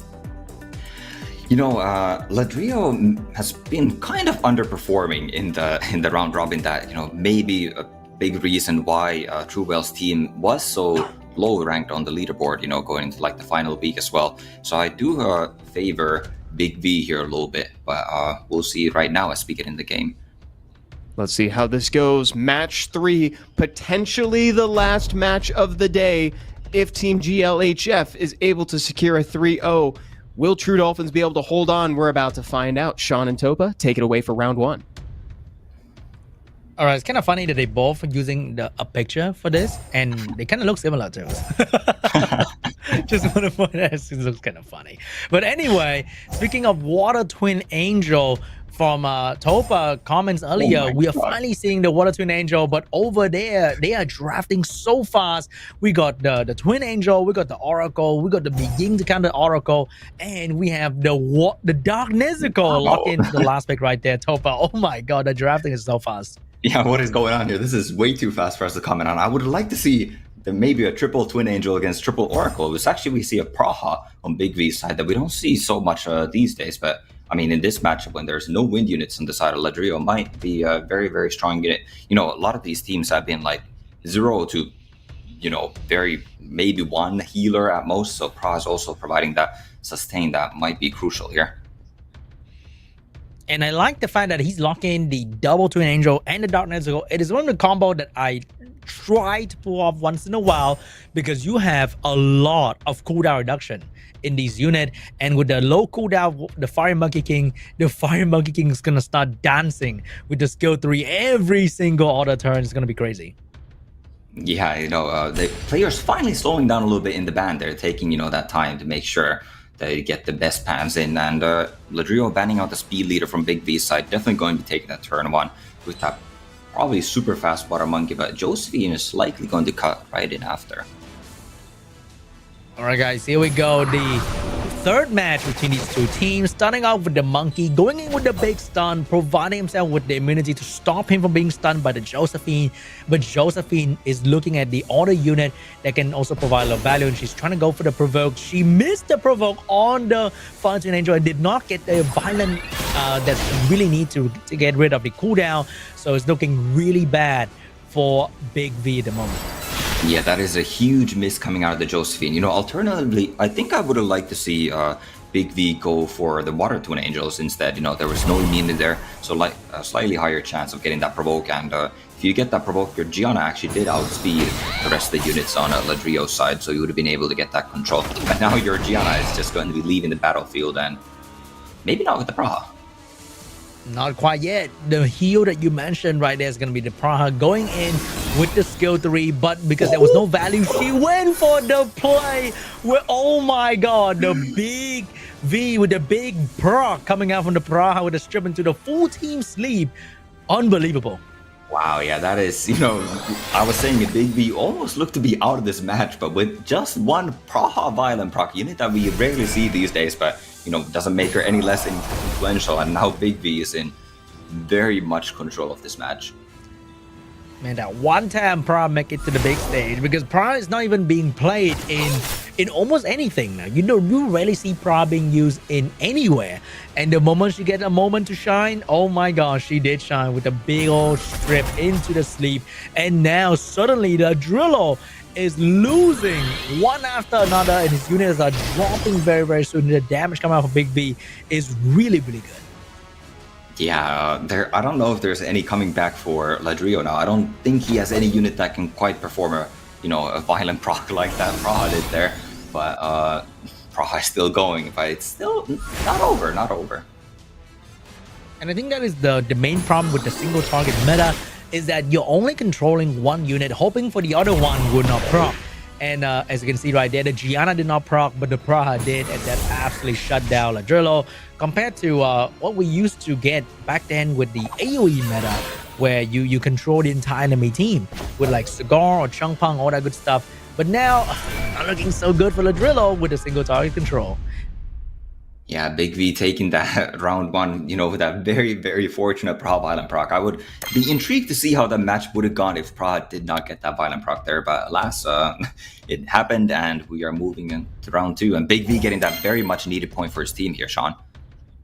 Yeah, pretty much that one game Big V has blessed us with more game coming out after this, because that gave Team Red 3 points in total, and that could potentially lead us to a draw if Big V's teammate managed to win in the upcoming round as well. So Ladrillo will have to gain points for his team so that his teammate will have an easier time in the upcoming matches. Yeah, and likewise, Big V needs to do the same thing, you know, easing the burden on his teammates coming up here, because, yeah, they are still at a pretty big deficit, so they really do need this win here. We got a Segment pre-ban, we got the Miying pre-ban. Segment is just one of those units that if she's let through and she works, then your team gets shut down. But if she doesn't, but you cannot think about the chance where she doesn't, because you always have to assume that she works all the time, so that she make it to the pre-ban. Ooh, wow. We got the True Will special coming out from Ladrillo as well. Yeah, Ladrillo maybe taking a page out of True Will's book here, you know, maybe getting some help from his teammates. You know, they are all in a Zoom call. at the same time, so they're able to offer that little bit of advice and coaching and maybe a little bit of backseating, right? But Ladrillo now also picking up that Veronica, very much of a trademark unit from him. All right, we got the Wedgeat Veronica into the Zhongnam. Used to be the most popular water unit in the RTA meta, but with one small enough, he is now he's kind of gone for a little bit. But into Big V, no win draft in the first three. Zhongnam's looking really, really good. Yeah, it's insane to see how much Zhongnam really fell off. It's just that one, small, tiny nerf. This is the first time that we're seeing Zhongnam here today. And Big V also bringing out a Dark Megumi, another unit that we have not seen. But Dark Megumi is one of the best Dark AoE strip in the game, with the AoE strip into pushback and defense break. And that is going to enable Okeanos to completely wipe your fall with the team. So I wonder what Ladrillo is going to do. Is he going to outspeed Big V? What kind of speed set are we seeing on the Veronica, on the Wedgeat? And over there is Big V locking in the best Swift on Dark Megumi and Gianna. Is going to be a big race for these two players. Yeah, a bit surprising to see that Dark Megumi being locked in. It is a very, very strong unit if you get that turn one, being able to get all that setup and the pushback. But there's no high base speed unit on the side of Big V here. And well, I guess neither does Ladrillo really have one, but he does have a higher speed lead. And these units are typically prioritized a bit heavier than, Dark Megumi and Gianna. So Ladrillo likely going to be taking that turn one and controlling this match from there. Here we go, guys. Boost from the Wedgeat into the Veronica, into all the good stuff. But can Veronica perform? Here we go. She landed almost everything, and that's all he needed. Yeah, that is all he needed with the Zhongnam follow-up there, getting the full team stun at almost all the pushbacks. And also, if you notice, there was a resistance coming out from the Ciara, so she did not get the the cooldown control from Veronica. So Oliver has to go in with the anti-violent proc mechanic right there with the increased cooldown time to shut down the chance of Ciara doing anything at all. And Okeanos got double reset, and the Ciara without the increased cooldown time could have bombed and bring back the game for Big V, but that did not happen. So right now, Ladrillo is in the driver's seat, driving this match around easily. Definitely, very well spotted by Ladrillo there. There's a lot going on with that Veronica skill 3, but did notice that the Ciara indeed did not get reset, and then, patching that hole with the Oliver, and very much in control of this game. There is no Praha on the side of Big V in this match to heal him up, and maybe I guess he wouldn't need a clutch violent proc here to do that, but yeah, no heals and team all below half health really after those dots take off the Chandra, and meanwhile Ladrillo's team is still at full HP. This match really just came down to Ladrillo having that higher speed, getting that turn one, and having enough control to take advantage of it as well. And GG, Ladrillo taking game 2 with the first turn, being able to outspeed, completely control Big V right there. Unfortunately for Big V, he didn't pick a single unit with any passive that could give him the edge against the AoE control coming from Ladrillo, because we, in casual RTA, we were fully expecting some sort of Juno, Aya, Josephine, Fire Megumi, Rakuni, like even Ragdoll to come out at some point, but there was none of that. So Big V got completely control. Yeah, none of that. And also I wanted to point out that the Dark Megumi was actually on Violent built on Big V's side, which makes it even more of a questionable pick for me, because he really did not have any way of fighting that speed. And we saw how much control and threat Ladrillo was putting into that turn one. And if he's going for slower turn to units like that, yeah, I would like to see any of those units that you mentioned. But going on to the next game here, we see quite a few speed leads already on the board. All right, 3 speed lead gone from the first couple moments right there. We've got a Water Twin Angel locking in Big V. What is going to be the speed lead? It's going to be Ciara Sakmet for his team. He's locking in the damage dealer. He's locking in a unit that can control the enemy team turn 1. So what will Ladrillo do in this situation? He's going in with a double angel meta into the Water Monkey King to potentially counter the Sakmet turn 1. Yeah, this is very similar to the first game that we had here. We'll see if Big V brings out that Praha again, and there it is. I feel like this is the exact same picks as the first game. Ladrillo really liking his draft and just hoping and praying that Praha does not get that crucial violent proc this time. Oh, we're locking the same draft right there. It is a message. It is an attitude coming out from Ladrillo. Is that you sacked me in the first game? It's not happening again, buddy. Yeah, that We're going 22% back. chance. It's you got it once, you're not gonna get it again. But we'll see. Maybe it happens again. And Big V does have last pick here. Could maybe pivot a little bit here. Maybe another speed lead or some. Let's see what's gonna be. Is it gonna be Irene, Josephine? What kind of water thing's gonna come out? It's gonna be the Chandra coming out from Big V right there. Not a passive unit to kind of between these control coming out from Ladrillo. So I think it is probably gonna be the segment ban, or is it gonna be the trauma ban on the Praha? Yeah, we'll have to wait and see. But yeah, Big V does change his draft here. That Josephine, it did cut last time after that monkey stunt, but failed to get that provoke that really put Ladrillo in a good position that Praha then needed to fix up. But now just often go for that speed threat or speed lead there. Maybe taking the match a little bit in his own hands with that. I can assure you, in Ladrillo headset right now is gonna be Truro going. Don't ignore the segment. It's not gonna work, bro. It didn't work for me like 2 times in a row. It's not gonna work again. Yeah, Here we'll we see. go, guys. Segment going in. And she do it. Taking turn 1. Does she land? Oh. And she does. Oh, no. True, it was right. Segment did not work. She was a useless pig after all this time. Wow, that is... Has Segment worked once today? That is actually insane. Still getting drafted a lot because she is a strong unit, but because of that miss, actually, even if it landed, I guess the Sierra would have died because the unit of choice was the Dark Nezuko there. It might be over for Big V because the biggest damage is gone. The slow debuff landed, but it's not gonna stay there for too long because the Dark Nezuko skill 3 can cleanse, and the team up is gonna be incredible for the cooldown reduction for all these Twin Angel, known for their low cooldown and now even lower. Yeah, also getting that team up with both the Twin Angels, getting that pushback on the segment, so the Water Twin Angels now moves in front of it and is able to get that stun and even more control. And I mean, this game is just over. Yep, double increased cooldown with the Pra. Even with the violent proc, she won't be able to provide much value, not having any skill available. And the Miying is going to do amazing damage. Segment being stunned just now, not being able to do anything for the team as well. And the Nezuko has a stun available. Who's it gonna be? It's gonna be the Pra. This Pra is never moving a single turn. Yeah, Ladrillo maybe having a little bit of a trauma from that game 1 and really just making sure that this Praha is out of commission and not doing anything in this match.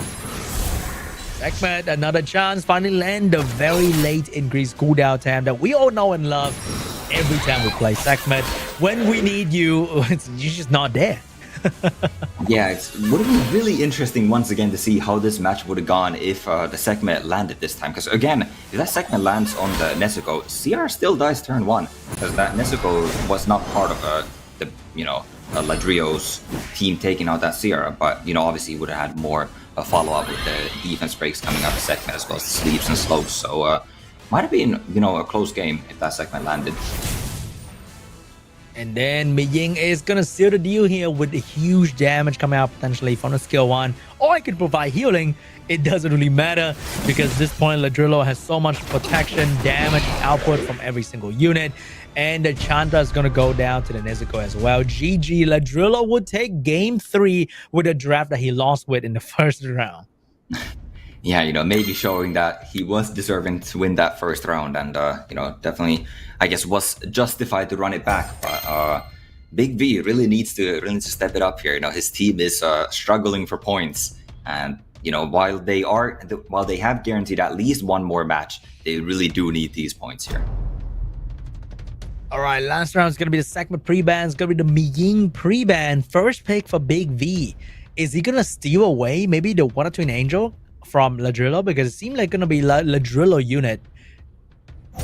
Yeah, Ladrillo has really been favoring one of the only player today so far, at least, that has really been favoring the Water Twin Angels here. But Big V taking the Okeanos, and now Ladrillo once again picking up that true whale draft, I suppose. All right, the Gojo, the Wedgeat, the Strip comp. Big V is locking the comp that we saw that lost him very quickly in game 2. And Ladrillo seeing that, oh, we're running it back then. Sure, buddy. And he's going to do the same thing once again as well. He is perfectly happy running that back. That was a convincing victory in round 2. But Veronica did, land everything. Veronica is basically an AoE segment, right? There is a buff to strip and there's a reset to land. So, it was slightly fortunate to land on everything. But now Big V pivoting to a Angela. I don't know if that's enough here, though, Sean. Yeah, he finally realized he needed a passive, but I think it's a little bit too late right there because he can just, that Angela's going to be banned, and then Ladrillo's going to lock in a big damage dealer, so it's not looking so hard for Big V at the moment, unless he resisted a couple of stuff in between. Yeah, going for potentially even more damage in that Sonia, and Big V did pick up that double wind last 2 picks here to try and counter the control that's coming out of Ladrillo's side from that Jongdam as well as the Water Gojo. But now with that last pick of Sonia, probably doesn't need to be banned out. There's only 1 speed lead on the side of Ladrillo again. Yeah, it's kind of weird for the Sonia to show up with only 1 speed lead, because if Wedja getting banned out, Big V is going to have very high speed compared to the Sonia. I'm not sure, even though you can be a G3 Sonia, but you're fighting G3 level artifact coming out from Big V as well. I'm not sure if that Sonia is going to mean much here. Yeah, these are, Sonia does still take turn 1, but actually Chandra goes second, and this is not going to kill anything. There's no way that speed differential is not high enough, and yeah, I would have liked to see our last pick there a lot more from Ladrillo, but this is still not terrible for Ladrillo by any means. All right, guys, here we go. Chanda with a skill 1 strip landed on the Jongnam. Here comes another follow-up strip coming out from the Okeanos that we know is going to land. I'm not gonna lie, I've seen Okeanos miss reset before, but not this time around. Beautiful violent proc. Not looking so good for Ladrillo. Yeah, this is, everything's going super well for Big V. Not only did he, not glance with that skill 3, okay, yeah, it is just over. Ladrillo is not having any of that. Big V just full control. That's kind of like a oopsie little Sonia draft at the end. Like, ooh, misclick right there. Never mind, going to game 5. Yeah, we'll just erase that from our memories and moving right along to game 5.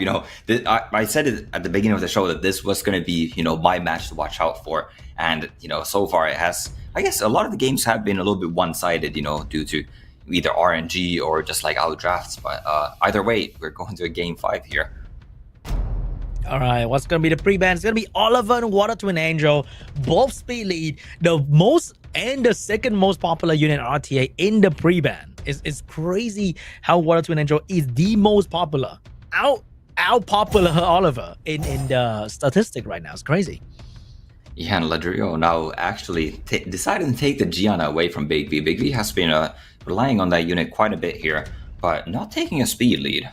Does leave the Sierra, the Tetsuyo, and others available for Big V here. Wow, Big V going back to the Chantar segment. What is it going to go next? A Charlotte as well? Going very old school here coming out from Big V. On the other hand, we have the Sierra. We have the Water monkeying the outspeeder segment that we have seen in the previous matches. Yeah, not taking the CR away from Ladrillo, so Ladrillo is able to pick that up for himself and getting that speed lead, as well as the Water Monkey that he has been utilizing very well. The Charlotte that you mentioned doesn't look all too bad, but Big V now is respecting Ladrillo's speed a lot more and picking up a potentially very fast Yan Hong.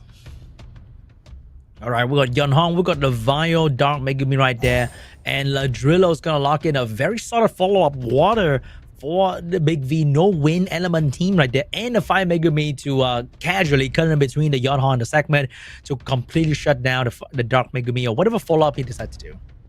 Yeah, and Big V really still needs another speed lead here. Also taking away the Fire Megumi is like, what sort of speed lead is left here? Right? Obviously there are speed leads available, but none of them seem super influential with those 2 in the pre-ban and the other, 3 already in the match. So Big V now is forced to pivot to a Josephine here. I feel like if there was a speed lead to be picked, it probably has to be like Silver or something for the last slot to be impactful. But unfortunately, no Silver, but it is only a Josephine. But Josephine's pretty good here because there's no increased cooldown time on the side of Ladrillo, and there's a whole lot of stun that happen once in a while. Yeah, there are too many stuns for that Josephine to handle, but Ladrillo does respect it and just choose to ban it out. All right, guy, match number 5, Big V Ladrillo Let's see who's gonna take the W for the team. But they did very well, getting the most point possible at the moment. Yeah, either way, whoever takes this, is not a bad result from the loser here either.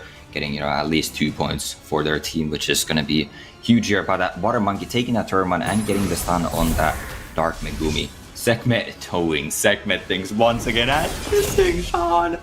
There's no way, dude. There's no way. This unit has not worked a single time today. She's been drafted 4 times. And in all 4 times, she has missed. I'm the #1 Sekhmet hater. And I will still be the #1 Sekhmet hater. Yeah, that is so unfortunate too. Even after the most recent buff of having that attack bar pushback, even that got resisted.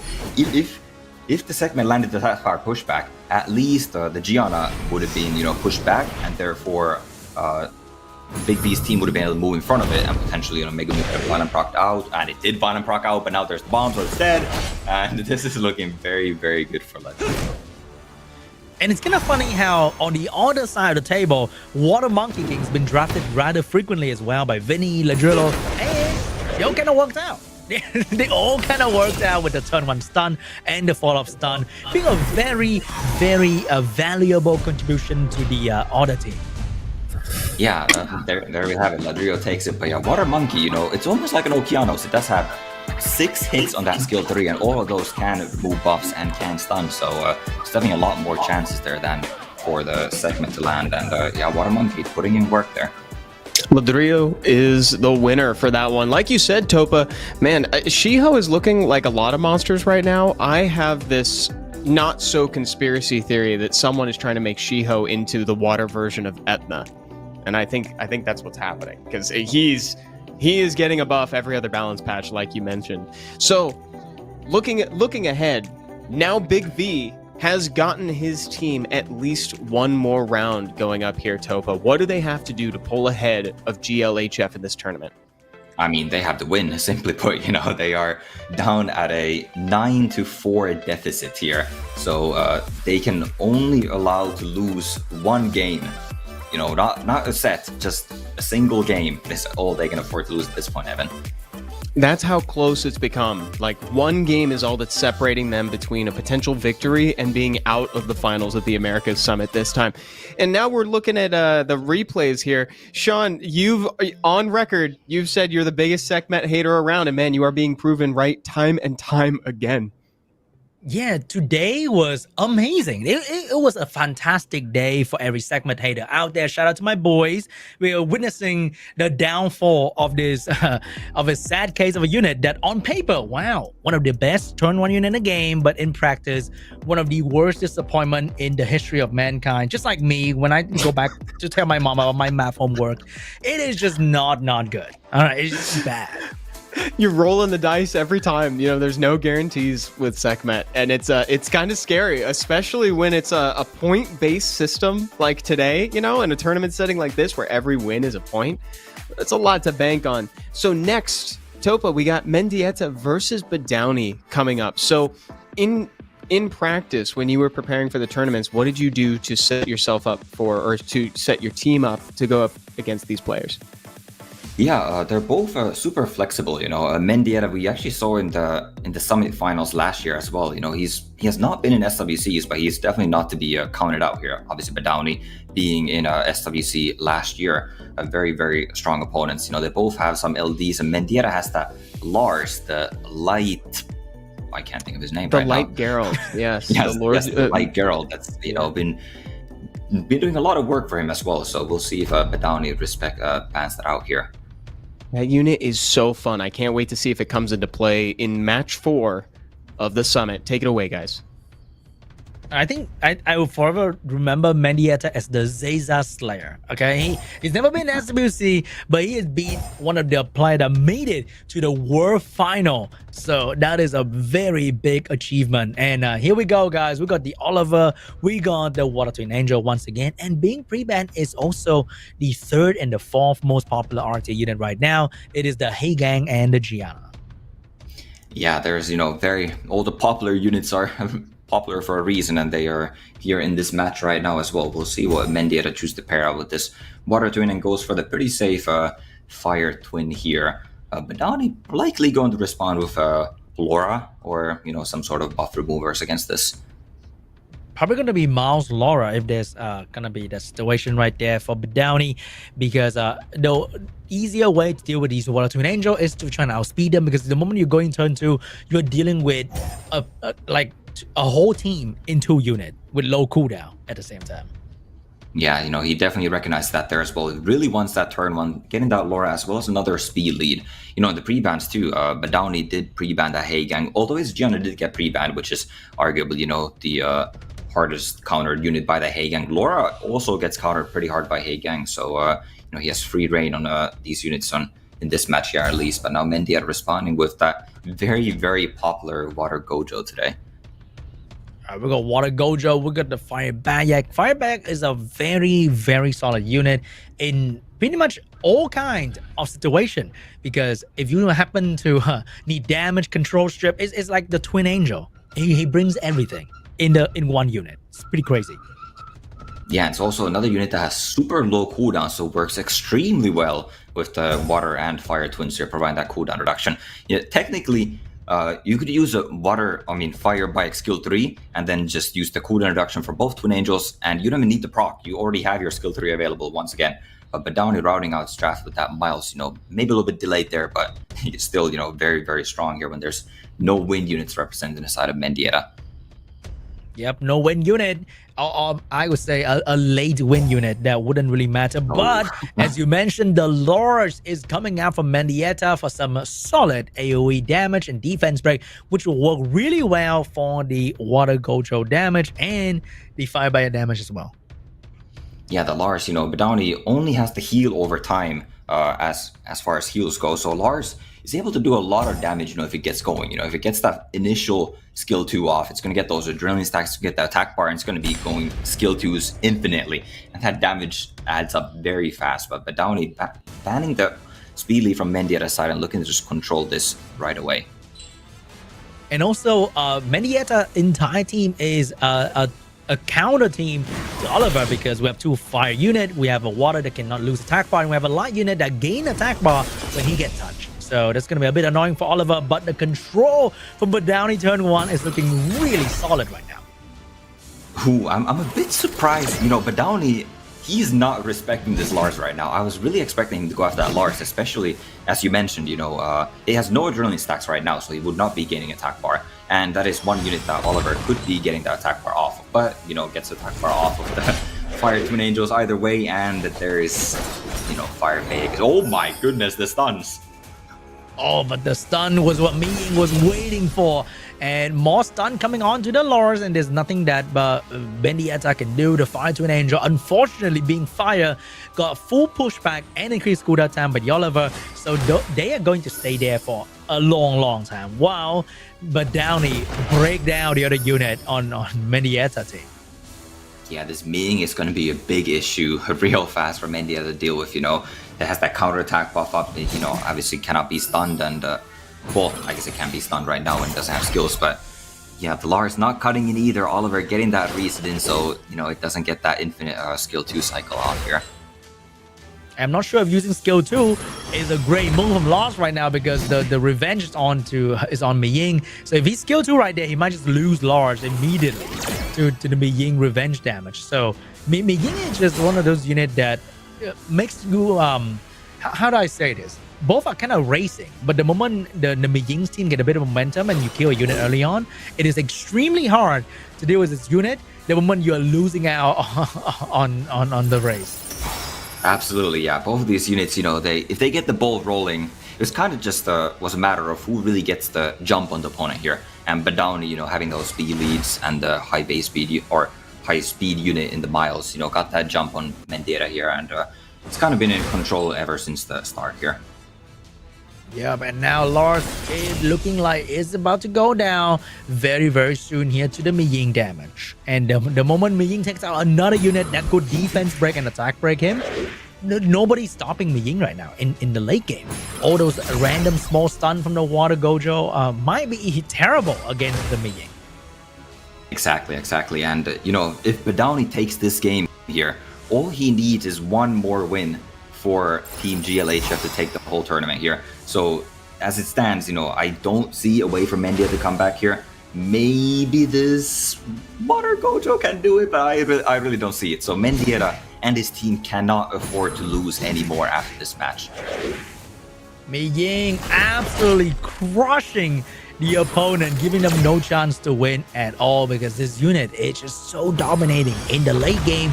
But unlike all the late game dominating unit, Mei Ying also provide insane value in the early game. It's like having like a, how do I say having a chow, but then you have no weakness.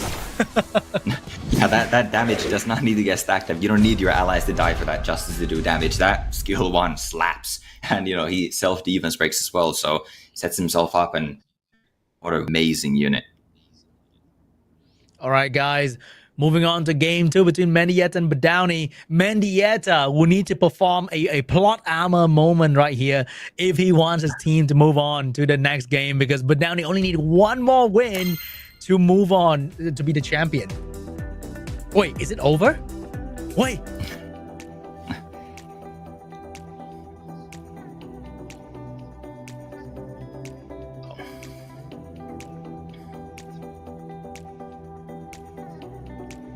Well, Badowny, had a very dominant victory there in the first round. So I think he just does what he knows best, does what he does best, and takes that game there, playing his usual stuff. But we'll see how Mendieta, that's going to be more interesting for me at least, to see how Mendieta reacts here. His back is against the wall. Mendieta has seen this. Oh, here we go. We're guys. back in. Go ahead and take it away, guys, for round 2 here. Mendieta under a lot of stress, under a lot of pressure, but maybe that's gonna wake up the monster that's in him. And here we go, guys. First pick for Mendieta. No more Water Twin Angel this time around, but no more Laura for Badowny. But I'm pretty sure Badowny has more options other than just Laura. Yeah, he definitely does. Now that Gianna is also available, but so is Heigang available for Mendy. He's really taking his time to, think about this ban. And I mean, we can't stress this enough, right? If Badowny wins, it is all over. So, Mendy are really feeling the stress and the pressure here. All right, guys. First pick for Mendieta, what's it going to be? It is going to be the Fire Twin Angel. And for Badowny, seeing the Fire Twin Angel, he's locking in the Heigang that the enemy, I think he pre-banned last time around against the enemy. So Heigang Oliver into this match here. Mendieta is going with a Chandra. I think to deal with Heigang Oliver, you kind of have to go for some sort of strong passive, because Heigang Oliver has like no damage for a starter pick. So going with Chandra and Water Gojo, I'm not sure if that's going to be the right play.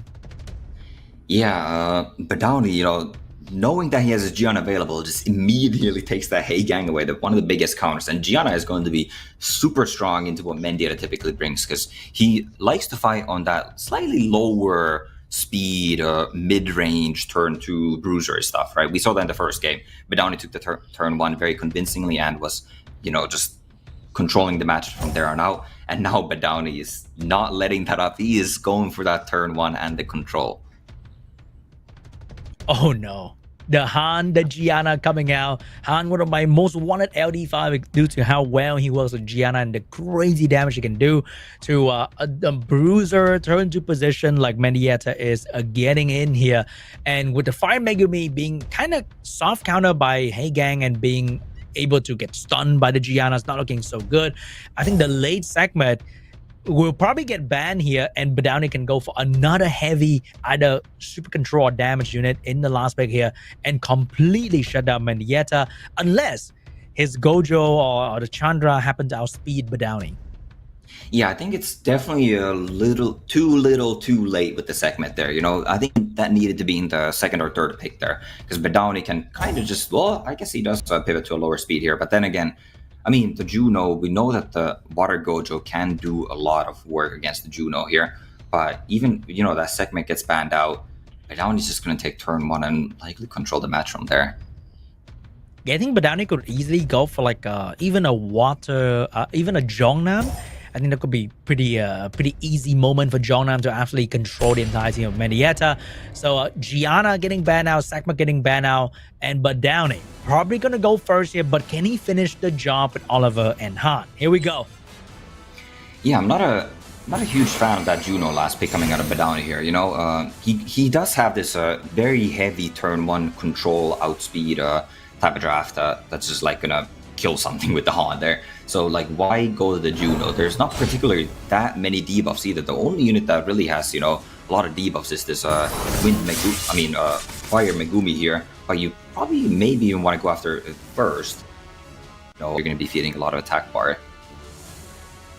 Maybe just to be a little bit safer in case things doesn't work out. So defense break on the Gojo could not really finish the job right there. Gojo did not manage to control any real fallout coming out from Badowny. So Chandra is going to be useless for a long time. However, the Fire Twin Angel get to move a little bit here. But can this Fire Twin Angel bring anything back? Remember, there's no healing on Mendieta team, which means all these damage coming out from the Han is going to be permanent. Yep, for sure. You know that there's the Chandra defend, but like you mentioned, that Chandra is out of commission for a long time here. We're not going to be seeing that coming out anytime soon. And the Water Gojo getting that strip and the stun there, that Water Gojo is gone. And with that is most of the damage from Mendieta's side as well. Yep, with Chandra staying stunned, Gojo not taking a turn. Oh, he's getting a turn right there. But unfortunately, he's not going to be able to stop the Han from moving another turn. With Juno ready to move as well, with a little bit of nice healing from the debuff of the enemy team. And the Gojo, the Juno killer, is going to go down. Han having a stun ready to go. Big stun as well. Looking really bad for Mendieta. His units dropping one after another. Yeah, it does get a little bit of a double resist there, but that was super unfortunate too with that Juno, you know, getting that AoE strip stun and then the Megumi revenged, and all it did was give a huge heal to Badowny's team. And at this point, there's just not really enough. There's I don't think there's enough damage to really for Mendieta to win this game at this point. Yep, and the 5 Megumi is about to go down soon as well. Chandra get a turn, but I don't think that's gonna... Ooh, double prop back to back for Mendieta. Is he really having a shot here? But his immunity is not gonna last forever. Yeah, and doesn't get that stun, so Han coming in, you know, very low cooldowns, getting another skill 3 there, and with that attack bar finishing off that Megumi, and, you know, Badowny is only getting further and further ahead in this match. Yeah, but Chandra's getting further behind once again with the Oliver. Just lightly tap him on the shoulder with increased cooldown time, and there's nothing that he can do. He might take down the Han, but Juno is a monstrosity that you have to deal with at the end game, just like Miying, but in the fire version. Yeah, and, you know, not only is there the Juno, maybe I could see a world in which, you know, Chandra and the Fire Twins just beat out a Juno, but you also have a full health Oliver and the Hey Gang by Juno's side, so... This is just, it's over. It's over. There's no other way to put it. He can't even slow the Juno there. It's like, oh, I might get a slow here, but like, oh, free healing, haha. Free revenge as well. Oh my god. This Juno is crushing this Chandra. Chandra is not doing it, unfortunately, unless the... Yep, I mean, there's really no magic. He's been proccing a whole lot. And even that is not enough to deal with this Juno. Yeah, and there the Chandra falls, and that is going to be it. I don't think we have another match here, because that is literally it. GLHF has won the summit. That's it indeed. That is it. But Downey has secured it for GLHF, and they are the champions of the 2025 America's Summit. Congrats to the whole team. Oh, guys, Sean, what did you think of that last set? That was just a beautiful draft coming out from Downey. It was definitely going to be a bit of a gap between Badowny and Mendieta right there. But unfortunately, it is a team-based game, and the drafting of the player was perfect for GLHF as well. They earned this victory, this championship, because they didn't start out well. Like the other side, Mendieta team started really strong. Like they were leading the tournament so far ahead compared to GLHF, but GLHF came back strong and proved to the entire audience that they are the true champion. That's a great point, man. Yeah, because we were talking about it earlier today.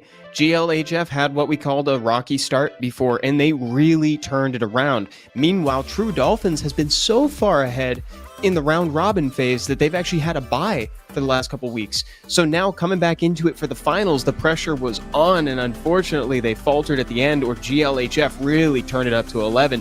Topa, what are your thoughts on the games that we just saw today? Yeah, great games. And yeah, as you guys mentioned, GLHF really turned it up. I think they were the favorite coming into the tournament to begin with.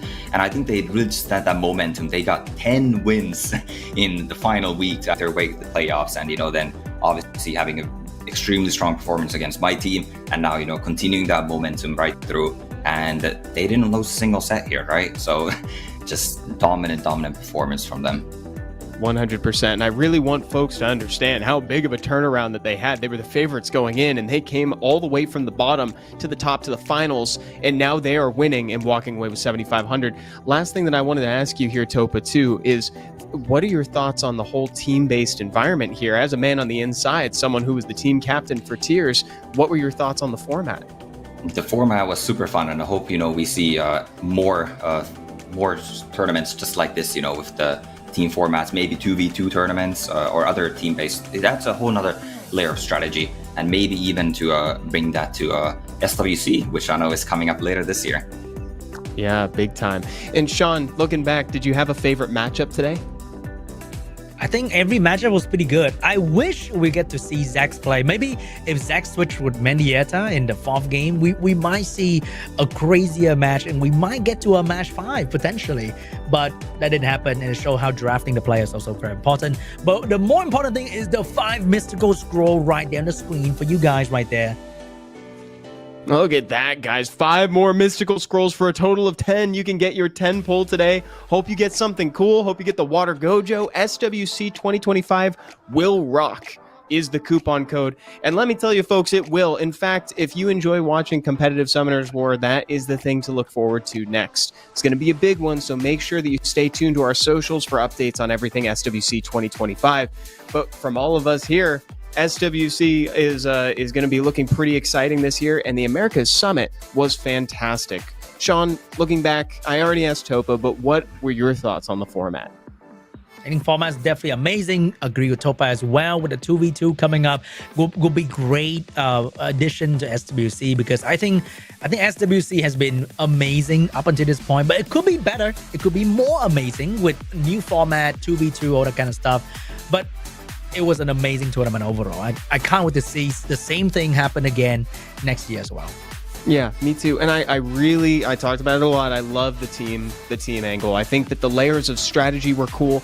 I like the pick ban phase layout, and the fact that Angel Mons were so impactful. In fact, Topa, that was something that we pointed out a couple weeks ago, is that True Dolphins used more Angel Mons than anybody, and that seemed to be a part of the reason why they made it all the way to the top. Yeah, the Angel Mons had a whole nother layer of strategy to the pick ban phase. We know how important it is to get those right matchups.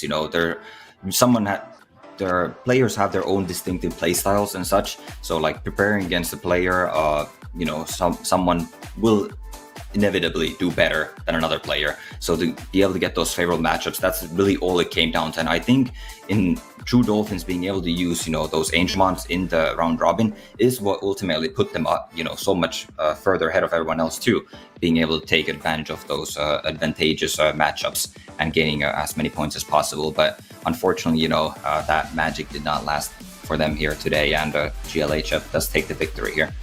Absolutely. GG's to everyone involved. Thank you to the tournament organizers for bringing together some players of different languages and regions to participate in something this grand. It was so much fun. Topa and Sean, always a pleasure. Thank you, chat, for watching. Stay tuned for more at SWC 2025, and we'll see y'all next time. Bye, everybody.